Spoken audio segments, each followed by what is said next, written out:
Yes, that's the one about this team. Yeah, that's about this.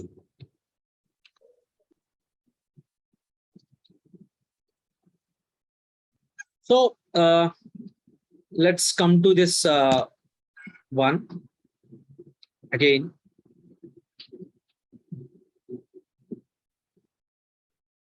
This is the earthing calculation sheet. What I am sharing to you. Suppose this is my 200 ohms. This is the 100 ohms, and the area of my grid is total 20,000 meters square. And I'm assuming the spacing between the two conductors is 4 meters. So now I left with 26 and 51. Just to go through the formulas, then you will come to know how we got these values. And I found out what is the total buried length. So it's nearly 10 kilometers of the conductor are laid below the ground. Now I am calculating the what is the material to be used to for the conductor. So that is a formula is this area of square mm required. That is from this formula by these some factors of 220 kV is my substation, 33 by 220 kV. So I'm considering the worst case, which is a 220 kV, 40 kV per 1 second. And I mentioned that everything here, and I found that 480 square mm is the minimum conductor size required. So 480 square mm. So here I am considering 75 into 8 mm flat. 75 into 8 gives me 600. So it is safe. Then I am moving to the next one where I have to calculate the what is the tolerable step and touch voltages and what is the GPR and attainable touch and step voltages that was mentioned here. See, this is a tolerable touch and step voltages I am calculating, and I found that 674.77, the tolerable touch voltage. It depends upon the resistivity of the soil and the CS, the thickness of the surface material, and the TS, the time duration of everything. And the tolerable step voltage I calculated, and I calculated the grid resistance, and I calculated the GPR by just multiplying that fault current with this. So this is the current. And now I calculated the attainable touch mesh voltage and attainable touch voltage. So these are values are less than the 674 this. So both are in safe condition. All are in safe. Now let's assume I am replacing this with suppose 10 meter spacing. And let's see the results here. You can see it was changed 304 because I think I placed the resistivity is very low. Let's see the resistivity factor here. The soil resistivity I was mentioned as 221. Let's assume it's 100 ohms per meter. Okay. Now let's come to the lawn. You can see unsafe. You are not meeting the touch criteria. Now I am decreasing the decreasing the spacing. Let's assume 5 meter spacing. Unsafe, still unsafe. Let's see this one. 1050, right? Now I am decreasing this 4. It is increasing. The step is increasing. This is coming down. So up to 612, it is safe. If I'm still decreasing this, this is getting increased. The step voltage is getting increased. So when you are decreasing the spacing, the touch voltage will decrease, but the step voltage will increase. So you have to see again a kind of a trade-off between this step and touch. So this is the optimal point. You have to select as a spacing between the two conductors, between the conductors. So if you are using the spacing just 1.5, unsafe. But if you see, it's minus, meant to the minus negatives. Let's assume 8 meters. Unsafe. So you're doing this. This is a kind of a trial and error case. Unsafe slope. So maybe the 5 weeks works. 5 is also not working. Could be a 4 is the best solution here for this project. For this project, the soil resistivity is of 100 ohms per meter. So then some questions we left with how to calculate the SF, which is a fault current division factor. Here I consider the fault current division factor as 0.7, which is SF is 0.7. How can I know this 0.7? So generally, we are considering 0.6, 0.5. So again, it depends upon some formulas. I will discuss that. And also, when you are selecting the conductor, here I selected the conductor only based on the that how much whether it is withstanding the fault current or not. The conductor sizing, the conductor which is which is you are laying below the ground, you have to select that based on some other factors like corrosion.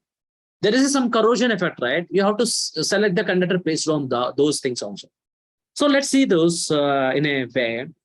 Let's go to this manual of CBIP.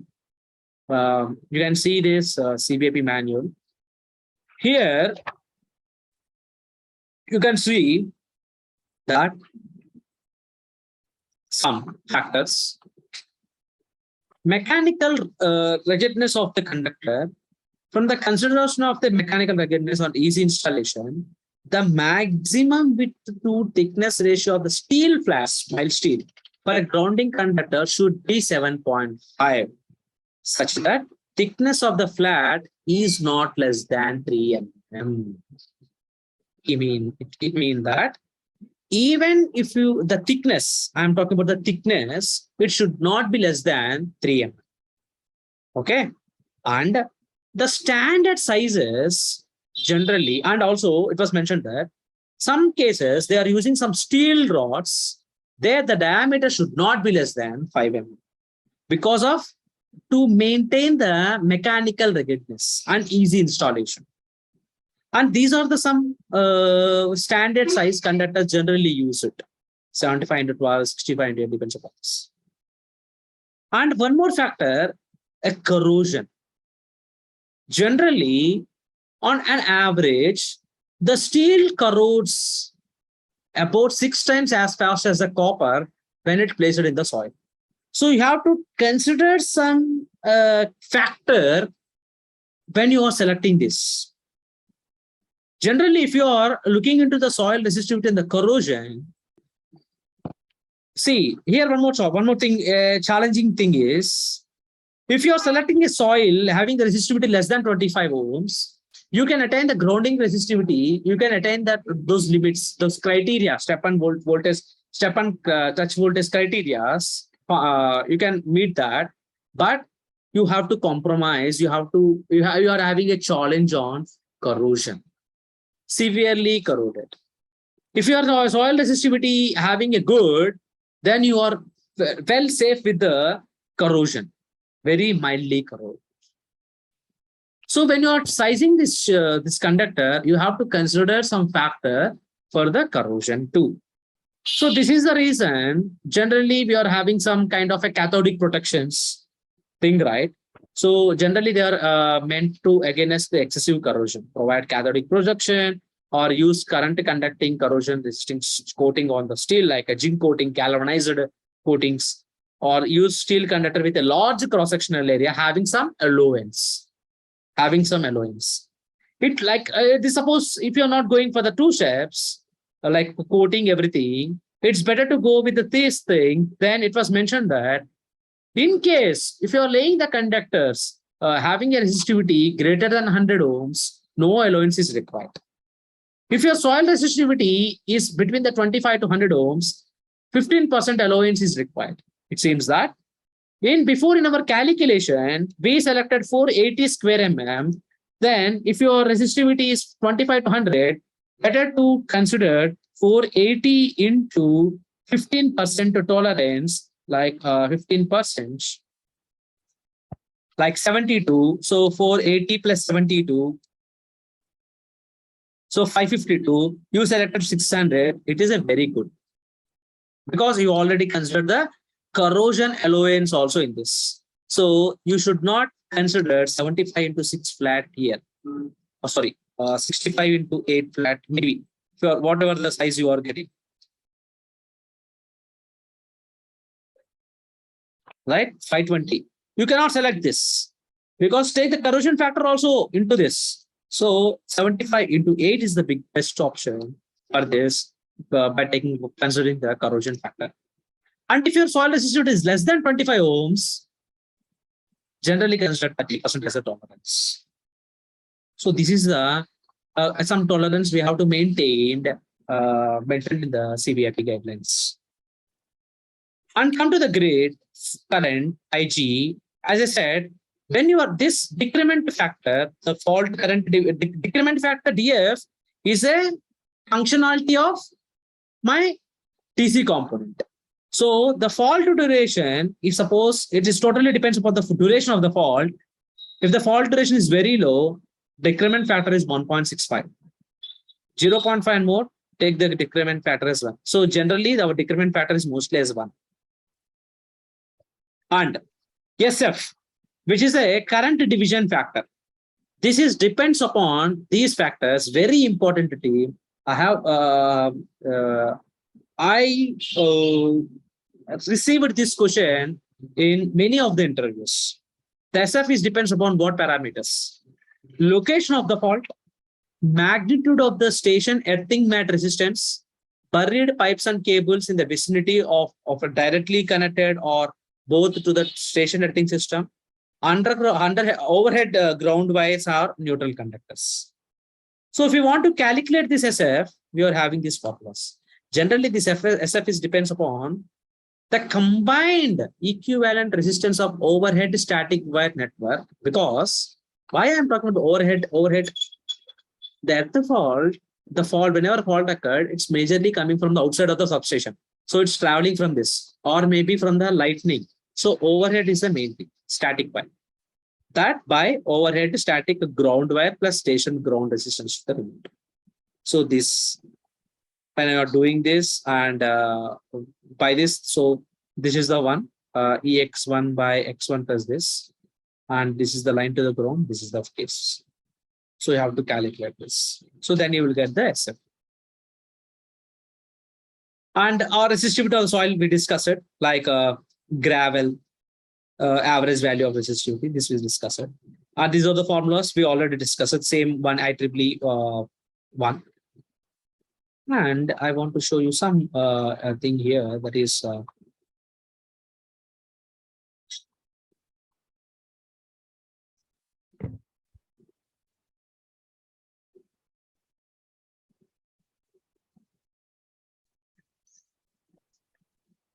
so this is the calculation team. Generally, you just go through this calculation. You can see there's a better understanding of this. Oh, I'm shading you an Excel sheet. That works fine. If you want to just look into this also, you can see. So this is a kind of optimization. Generally, we are doing that thing design for the worst condition, like 25 kiloamps. Here they calculated the fault current also, and based on that, they are doing that thing design. Their thing design. Got my point? Yes. So here you can see that therefore that thing mat will be designed on the basis of the fault current of 20K only. For 132 kV level, they are designing the earthing mat for 20K only at present. So it's a kind of optimization. If you want, you can see this this calculation for optimization purpose. Oh, I think yes, it was not in this book, maybe in the other book. Fine. So this is about the earthing calculation.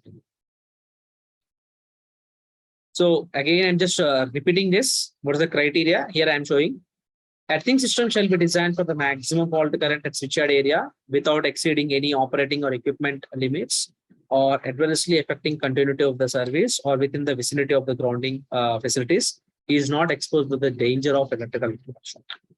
The grid resistance shall be less than 2 ohms for 33 kV switchyards, 1 ohm for this, and 0.5 ohms for 400 kV switchyard. Touch and step potential shall be within the tolerable limits. Individual earth electrode shall be designed in such a way that the earth resistance of each electrode is less than 3 ohms. I have not talked about the earth electrode. I will talk in a while. And equipment earthing conductors, this we discussed it, should be sized as per the fault currents with respect to the fault currents in the clearing time. So now I designed the entire earth mat. Now I designed the entire earth mat. Now I have to connect my electrical equipment to that earthing system, right? I have to connect electrical equipment to that earthing system. If you just look into this layout, my earthing layout, sorry, wait a minute. whether I can find everything layout. Okay, I cannot see this everything layout prime. I will share you that. So let's go to this flow chart, and I will come to that. Now, see how I am doing this everything design. First of all, I want to know what is the area and the raw soil resistivity. Then I am calculating the conductor size. Then I am calculating the touch and step voltage criteria. I mean the tolerable ones. Then I started my design by spacing consideration everything, and I calculated the grid resistance. Then I calculated the grid current, and I'm multiplying these two, and I found the GPR is less than the touch. If it is yes, then my design is S, fine, going to the bottom. If it is not, then I'm calculating the mesh and step voltages or attainable touch voltage and attainable mesh and touch step voltages.